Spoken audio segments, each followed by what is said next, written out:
नमस्कार, मंडल news bulletin में आपका स्वागत है। आइए पेश करते हैं आज के प्रमुख व मुख्य समाचार।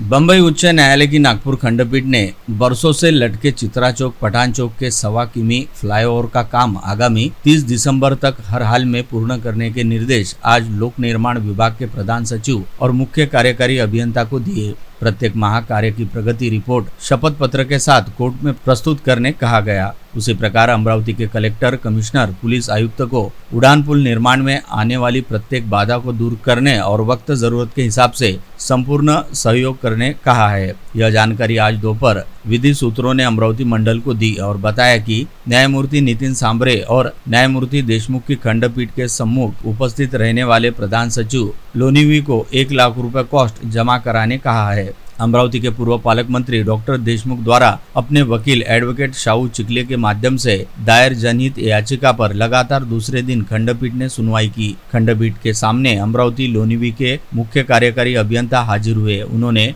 सरकारी वकील देवेंद्र चौहान के माध्यम से कोर्ट से चित्रा चौक उड़ान पुल पूरा करने के वास्ते फरवरी 2026 तक समयावधि देने का अनुरोध किया। कोर्ट ने उनकी यह विनती अमान्य कर दी। सरकारी वकील ने अब तक हुए घोर विलंब के लिए खंडपीठ के सामने खेद व्यक्त करने की जानकारी है। बताया जाता है कि न्यायमूर्ति सांबरे और न्यायमूर्ति देशमुख का इस मामले को लेकर कड़ा रुख कायम रहा। सूत्रों ने अमरावती मंडल को बताया कि कोर्ट ने सरकारी पक्ष की दलीलें सुनने के बाद फाइनल रूप से 30 दिसंबर 2025 की डेडलाइन घोषित कर दी। विद्यापीठ ने सरकारी वकील और उसके सामने पेश हुए कार्यकारी अभियंता से अगले 30 दिसंबर तक हर हाल में फ्लाईओवर का निर्माण कंप्लीट करने के निर्देश दिए। उसी प्रकार कार्यकारी अभियंता से फ्लाईओवर का काम की प्रगति की रिपोर्ट सबूतों के साथ प्रत्येक माह हलफनामा लेकर कोर्ट में पेश करने कहा। उसी प्रकार अमरावती के जिलाधीश, मनपा आयुक्त एवं पुलिस आयुक्त को निर्देश दिया कि फ्लाईओवर निर्माण हेतु कोई बाधा आने अथवा किसी मार्ग को बंद करने की नौबत आने पर उसमें पूर्ण सहयोग किया जाए। खबर है कि कोर्ट ने डेडलाइन चुकी तो अवमानना का मामला मानने की बात साफ लफ्जों में कह दी है। उसी प्रकार किसी भी सूरत में कार्य पूरा करने के निर्देश अभियंता महोदय को दिए। कोर्ट ने प्रधान सचिव की विधानमंडल का पावर सत्र शुरू रहने के कारण व्यक्तिगत रूप से अदालत में प्रस्तुत न हो पाने की बात मान्य की, मगर उन पर 1 लाख रुपए कॉस्ट चस्पा की है। उल्लेखनीय है कि चित्रा चौक का फ्लाईओवर 7 वर्षों बाद भी अधूरा पड़ा है। अमरावती ने स्वच्छ भारत मिशन सर्वे में देश में 18वां और प्रदेश में 17वां स्थान प्राप्त किया है। यह जानकारी अतिरिक्त आयुक्त शिल्पा नाइक ने दी और बताया कि अमरावती का प्रदर्शन केवल आंकड़ों की जादूगरी नहीं तो सामूहिक जवाबदारी और प्रयत्नों का परिणाम है। स्वयंसेवी संस्थाओं के प्रशासन के साथ मिलकर सतत और समर्पित प्रयासों का सुपरिणाम है। आगे भी अमरावती को 3 या 5 स्टार मिल सकते हैं। भारतीय डाक विभाग द्वारा सेवा में बड़ा बदलाव लाने के लिए IT 2.0 उपक्रम के तहत APT एप्लीकेशन यह नई डिजिटल प्रणाली लागू करने का निर्णय लिया गया है। इस कारण डाकघर के व्यवहार जल्द अचूक आग्रहाभिमुख होने वाले हैं। इस नई प्रणाली पर अमल मुख्य डाकघर से शुरू होने वाले हैं। 22 जुलाई से प्रधान डाकघर के अभियंता आने वाले अमरावती, भातकुली, नांदगांव, खंडेश्वर, चांदूर रेलवे, दामनगांव रेलवे, तिवसा, मोर्शी, बरूड तहसील की टपाल शाखा, डाकघर कार्यालय और उप डाकघर कार्यालय में यह प्रणाली कार्यान्वित होगी। इस तकनीकी काम के कारण सोमवार 21 जुलाई को तहसील के डाकघर में व्यवहार नहीं किया जाएगा। ऐसी जानकारी डाकघर विभाग के प्रवर अधीक्षक ने दी।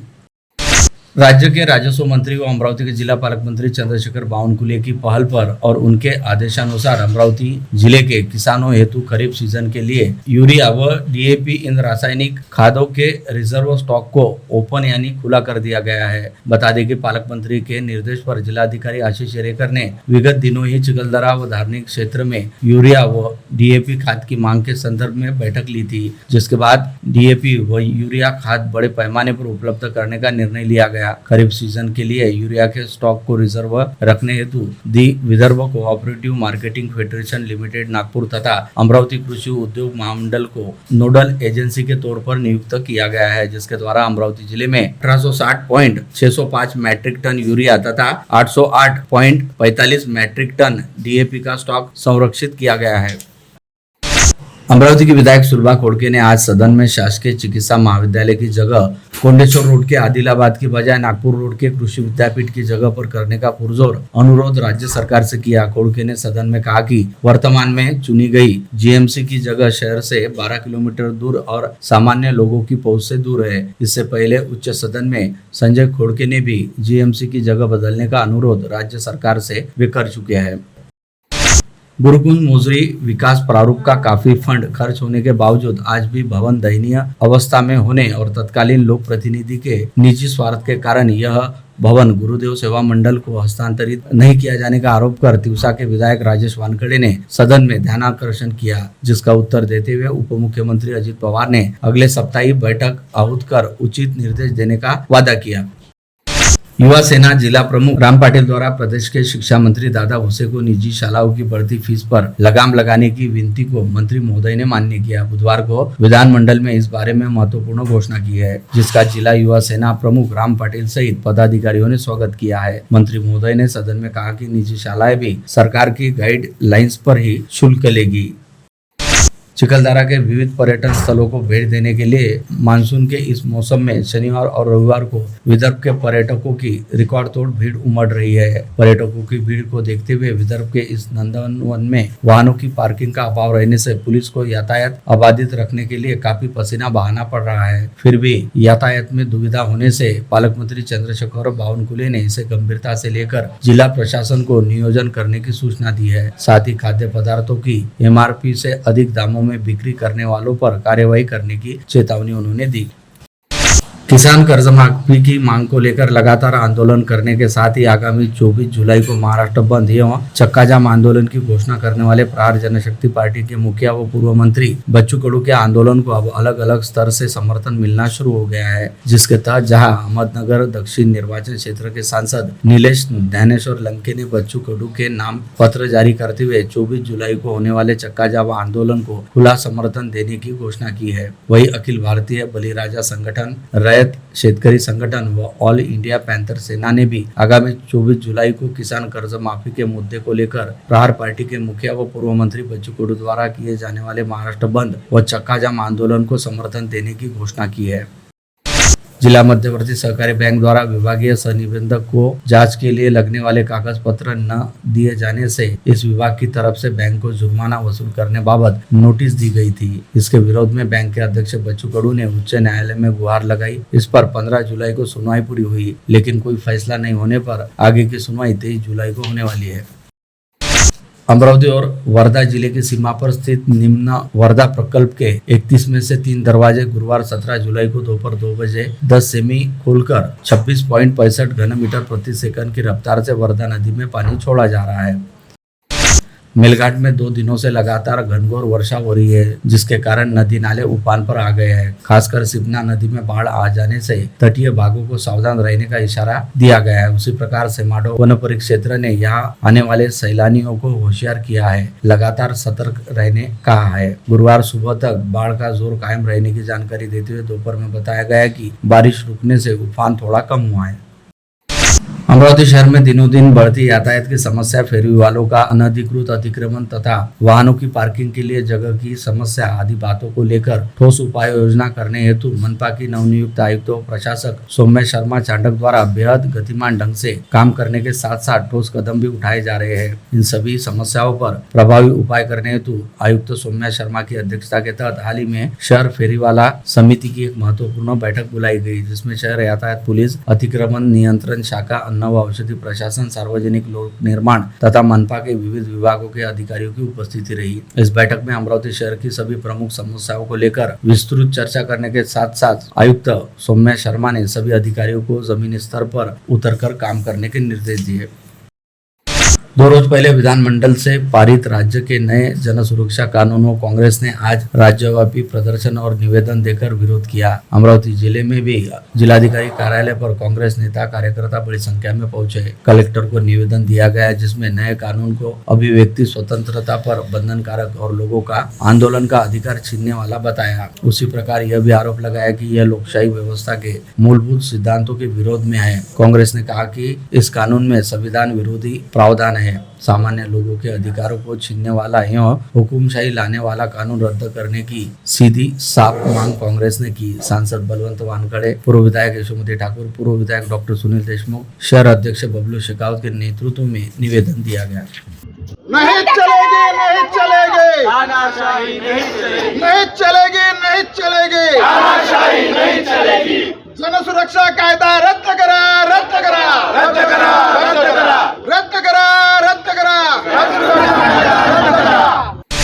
होम्योपैथी डॉक्टरों की मांग को लेकर होम्योपैथी डॉक्टर एसोसिएशन के अध्यक्ष बाबूलाल शाह ने मुंबई के आजाद मैदान पर बेमियादी अनशन शुरू किया है। आज विधायक रवि राणा ने एसोसिएशन के अध्यक्ष डॉक्टर बाबूलाल शाह के अनशन आंदोलन स्थल पर भेंट दी तथा मुख्यमंत्री देवेंद्र फडणवीस के साथ डॉक्टर संजय कुटे और विधायक प्रवीण तायडे की उपस्थिति में होम्योपैथी डॉक्टरों की समस्या पर चर्चा की। मुख्यमंत्री से मुलाकात करने के बाद आजाद मैदान में महाराष्ट्र से आए होम्योपैथी डॉक्टरों से चर्चा की तथा उन्हें बताया कि मुख्यमंत्री उनकी समस्याओं पर सकारात्मक है। साथ ही विधायक रवि राणा ने डॉक्टरों को उचित निर्णय का भरोसा दिलाया। श्री विठोबा उर्फ श्री कृष्ण अवधूत बुवा संस्थान श्री क्षेत्र सावंगा विठोबा के विश्वस्त मंडल के साथ भाजपा अमरावती ग्रामीण जिला अध्यक्ष रविराज देशमुख ने नागपुर में केंद्रीय मंत्री नितिन गडकरी से भेंट की और उन्हें संस्थान के आध्यात्मिक, सामाजिक व सेवाभावी उपक्रमों की जानकारी दी और उन्हें संस्थान को भेंट देने का औपचारिक निमंत्रण दिया। प्रत्यक्ष माल की खरीदी बिक्री न करते हुए केवल सेवा व वस्तु कर के बिल देकर उसके बदले कमीशन लेने का गौरव धंधा बढ़ रहा है। ऐसे व्यापारी जीएसटी विभाग के रडार पर है। अकोला के ऐसे ही व्यापारी प्रतीक गिरिराज तिवारी को जीएसटी कर वंचना के मामले में गिरफ्तार किया गया। उसकी गिरफ्तारी की पुष्टि अमरावती जीएसटी के सहायक आयुक्त संजय कोकरकर ने आज दोपहर अमरावती मंडल से बातचीत में की।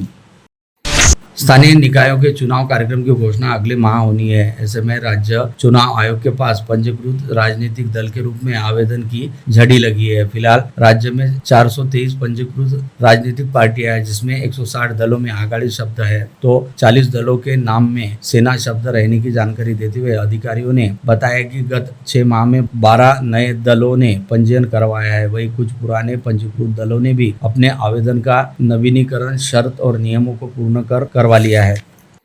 अमरावती जिले में किसान आत्महत्या का मामला थमने का नाम नहीं ले रहा। भले ही इस बार बारिश ठीक ठाक रही है, किंतु तय समय में बारिश न आने के कारण वही कर्ज के बोझ तले परेशान किसानों द्वारा आत्महत्या का सिलसिला जारी है। विगत 48 घंटों के अंतराल में मुर्शी में 2 किसानों ने मौत को गले लगा लिया, जिसकी वजह कर्ज से परेशान बताई गई है। एक घटना मुर्शी तहसील के अंतोरा गाँव में घटी, जहाँ एक किसान महिला ने 15 जुलाई को अपने ही खेत में जहर पीकर आत्महत्या कर ली, तो वही 16 जुलाई को मुर्शी के पाला गाँव में एक 65 वर्षीय बुजुर्ग किसान ने आत्महत्या कर ली, जिसके चलते किसानों पर बढ़ रहे साहूकारों के कर्ज से मुक्ति करने की मांग तथा कर्ज माफी की मांग दिनों दिन बढ़ती जा रही है। मृतक किसानों का नाम मनोहर डबरा से और अर्चना महेंद्र गौरखेड़े है।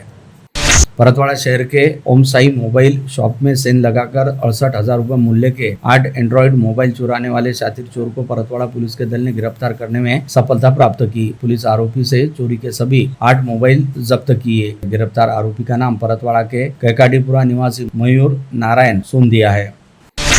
धामनगांव रेलवे में जल का पटाचे फाटे पर आज सुबह एक ट्रक अनियंत्रित होकर पलट गया। सौभाग्य से दुर्घटना में कोई जख्मी नहीं हुआ। यह ट्रक हिंगनघाट से धागा लेकर मुंबई जा रहा था। ट्रक चालक यादव बाल बाल बच गए। तलेगांव दशासर पुलिस आगे की जांच कर रही है। बस स्टैंड पर बड़े भाई को पैसे देने के लिए रुके युवक पर दोपहिया से आए 2 युवकों ने लोहे की रॉड से हमला कर उसकी जेब से जबरन 1,12,000 रुपए की रकम लूटने वाली घटना सोमवार 15 जुलाई को दोपहर कोल्हापुर के बस स्टैंड के पास घटी। हमले में गंभीर रूप से घायल हुए युवक पर फिलहाल अमरावती जिला सामान्य अस्पताल में उपचार शुरू है। घायल युवक का नाम यासिर अमन नईम पटेल है। वही आरोपियों में मोहम्मद अलस अब्दुल राजिक और मोहम्मद अदनान मोहम्मद आरिफ दोनों दरियापुर निवासी है। मंगलवार दोपहर जहां स्काई वॉक पॉइंट के पास 5 युवकों ने मिलकर 2 मित्रों पर घातक हमला किया। एक युवक इस हमले में गंभीर रूप से जख्मी हुआ है। पुलिस ने जानलेवा हमले का मामला दर्ज किया। उसी प्रकार 5 आरोपियों के विरुद्ध विभिन्न धाराओं के तहत अपराध दर्ज किया गया है। इस बारे में अंजनगांव के रहने वाले मंगेश सावेकर ने पुलिस में शिकायत दी, जिसके अनुसार आरोपी संकेत मिसलकर, भविष्य चौधरी, रोशन नंदवंशी, सोनू नंदवंशी, ऋषभ इंगले ने पूर्व नियोजित ढंग से सार्वजनिक जगह पर टोली जमाकर मंगेश और उसके साथी पर हमला किया। मंगेश की हाथ की अंगूठी को फ्रैक्चर कर दिया, जबकि उसके मित्र के सिर पर लकड़ी की पटिया से भीषण वार कर गंभीर जख्मी कर दिया। उसे अस्पताल में भर्ती किया गया, जिसके आधार पर पुलिस ने विभिन्न धाराओं के तहत अपराध दर्ज किया। इंस्टाग्राम पर हुई पहचान का लाभ लेकर 27 साल के युवक ने अंजनगांव की 17 साल की नाबालिग को आत्महत्या करने की धमकी देकर हवस का शिकार बनाया, फिर कई बार शारीरिक शोषण कर उसे प्रताड़ित किया। 1 साल पहले हुई घटना की शिकायत पीड़िता ने अंजनगांव थाने में बुधवार को दर्ज कराई। पुलिस ने आरोपी गोलू उर्फ मृदुल प्रदीप कोकाटे को पोक्सो सहित विविध धाराओं के तहत बंदी बनाया।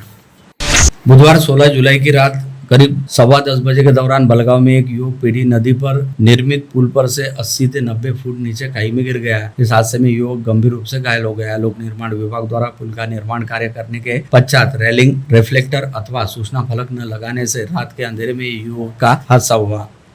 वर्धा जिले के आष्टी तहसील में आने वाली किन्नी ग्राम का 39 वर्षीय युवक बरूड दोस्त के साथ जाता रहने की बात कहकर वह घर से निकला था। तहसील के बागाल गाडगे गांव मार्ग से सटकर झाड़ियों में उसका शव बरामद हुआ। करीबन 6 दिन से लापता वह युवक था। बेनोडा पुलिस ने मृतक की शिनाख्त राहुल अशोक तायडे के रूप में की है। युवक की हत्या होने का संदेह व्यक्त किया जा रहा है। पोस्टमार्टम रिपोर्ट आने के बाद मृत्यु का कारण स्पष्ट होगा। किराए का कमरा ढूंढने के बहाने राहुल नगर के एक मकान में घुसकर 18 वर्षीय युवती ने बड़ी सफाई से टी टेबल पर रखा मोबाइल चुरा लिया। शिकायत दर्ज होने के बाद फैजलपुरा पुलिस ने 3 घंटे के भीतर आरोपी युवती को कब्जे में लेकर उसके पास से 73,000 रुपए मूल्य के 4 मोबाइल जब्त किए। अकोला के जिला व सत्र न्यायालय में प्रथम श्रेणी न्याय दंडाधिकारी के तौर पर पदस्थ एक महिला न्यायाधीश पर अदालत में प्रैक्टिस करने वाले एक वकील साहब का दिल आ गया, जिसके चलते उस वकील ने उक्त महिला जज का अदालत में जाते जाते पीछा करने के साथ सोशल मीडिया पर भी उसे स्टॉकिंग करनी शुरू की और करीब 3-4 दिन पहले अपने दिल व भावनाओं के हाथों मजबूर होकर अपने प्यार का इजहार करने वह वकील उक्त महिला जज के एंटी चैम्बर में जा घुसा, जिसके बाद बुरी तरह हड़बड़ाई जज साहिबा मदद की गुहार लगाते हुए चीखती चिल्लाती अपने एंटी चैम्बर से निकलकर बाहर की ओर भागी, जिसके बाद इस मामले का खुलासा हुआ। साथ ही इसके पश्चात उक्त महिला जज ने उस दिलफेक वकील की शिकायत बार एसोसिएशन सहित नागपुर हाईकोर्ट से की, जिसके बाद नागपुर हाईकोर्ट के निर्देश पर अकोला पुलिस ने उक्त आशिक मिजाज वकील के खिलाफ विभिन्न धाराओं के तहत मामला दर्ज किया। मामले की जाँच शुरू कर दी गई है। वही इस घटना के चलते अकोला जिला अदालत परिसर सहित शहर में अच्छा खासा हड़कंप व्याप्त है।